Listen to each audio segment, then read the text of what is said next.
ধানের শীষে ভোট দিন, মা খালাদের ভুলে যাই, ধানের শীষে ভোট চাই।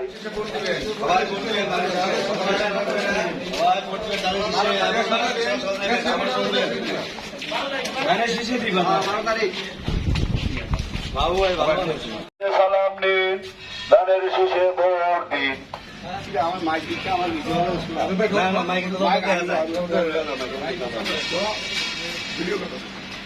বাবু ভাইয়ের সালাম নিন, ধানের শীষে ভোট দিন, মা খালাদের ভুলে যাই, ধানের শীষে ভোট চাই।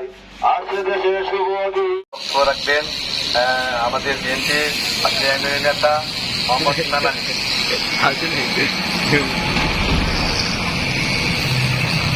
বিসমিল্লাহির রহমানির রহিম। আজকে আমরা দুসাইড এবং বাসাইড বাজারে বাবু ভাইয়ের পক্ষে কামাল ভাইয়ের নেতৃত্বে আমরা যে প্রচারণা করলাম, ইনশাল্লাহ কালকে আমরা বড় দিক নির্দেশনা কামাল ভাইয়ের দিক নির্দেশনায় কালকে আমরা প্রচারণা বেরোবো। এই তাই বলে আজকের এই প্রচারণার সমাপ্তি হল। এখন সংক্ষিপ্ত বক্তব্য রাখবেন আমাদের স্বেচ্ছাসেবক দলের প্রবীণ নেতা মোহাম্মদ ফজল আলী মন্টু ভাই। আজকে আমরা আমাদের ঘরের বাবু ভাই ভোট দেওয়ার জন্য বাসায় করলাম। সেই আমরা অল্প শেষ করছি। আল্লাহ হাফেজ। এখন সংক্ষিপ্ত বক্তব্য রাখবেন আমাদের বিএনপির নেতা মোহাম্মদ মাসুদ হোসেন।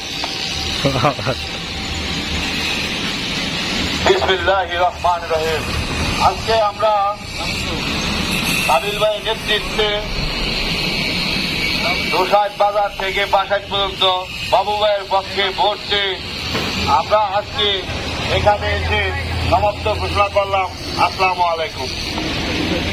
আমরা ডাক্তার দেওয়ান মোহাম্মদ সালাউদ্দিন বাবু ভাইয়ের পক্ষে ধানের শীষের ভোট প্রচারণায় অংশগ্রহণ করে আজকে দুসাইড বাজার, দুসাইড দক্ষিণ গ্রাম এবং এই যে বাসাইড উত্তর গ্রাম সব জায়গায় ঘুরে আজকে আমরা এখনই এই ভোট প্রচারণা মন্ত্রী ঘোষণা করলাম।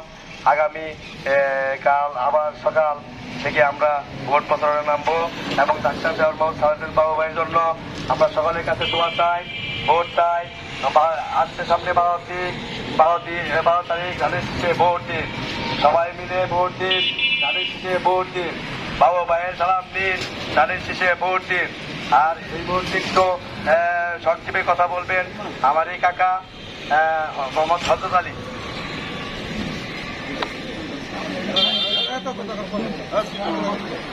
আসসালামু আলাইকুম।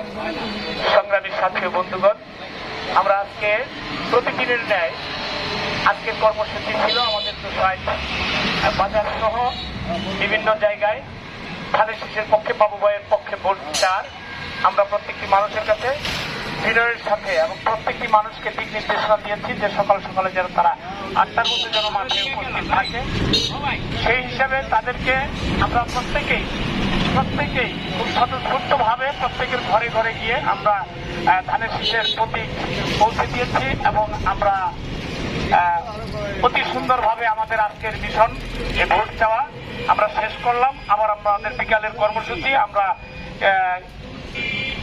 পরবর্তীতে জানিয়ে দিব আমরা বিকালে কোথায় যাব। এবং কাবেল ভাই একটু অসুস্থ হয়ে পড়েছে, সেই জন্য কাবেল ভাই এখন যদিও সাথে নেই, কাবেল ভাইয়ের সাথে আমরা এখন দেখা করে কাবেল ভাইয়ের কাছ থেকে দিক নির্দেশনা নিয়ে আমরা বাবু ভাইয়ের প্রচারণায় আবার বিকালে লাঞ্চের পর থেকে আবার শুরু করব। সবাইকে ধন্যবাদ জানাই অক্লান্ত পরিশ্রম করার জন্য। সবাইকে অনেক অনেক ধন্যবাদ। 12 তারিখ পর্যন্ত সবাই যেন আমরা এই পরিশ্রম অব্যাহত রাখি। স্লোগান দেন ইনশাআল্লাহ 12 তারিখে আমরা জয়ের মালা নিয়েই ঘরে ফিরবো। ধন্যবাদ সবাইকে। স্লোগান দেন। এখনই আমরা সমাপ্ত ঘোষণা করলাম। সবাইকে ধন্যবাদ জানিয়ে আগামী পরবর্তী দিক নির্দেশনা কাবিল কাকায় যখন দিবেন তখনই আমরা আবার ভোট প্রচারণায় নামবো। সবাইকে ধন্যবাদ। আসসালামু আলাইকুম।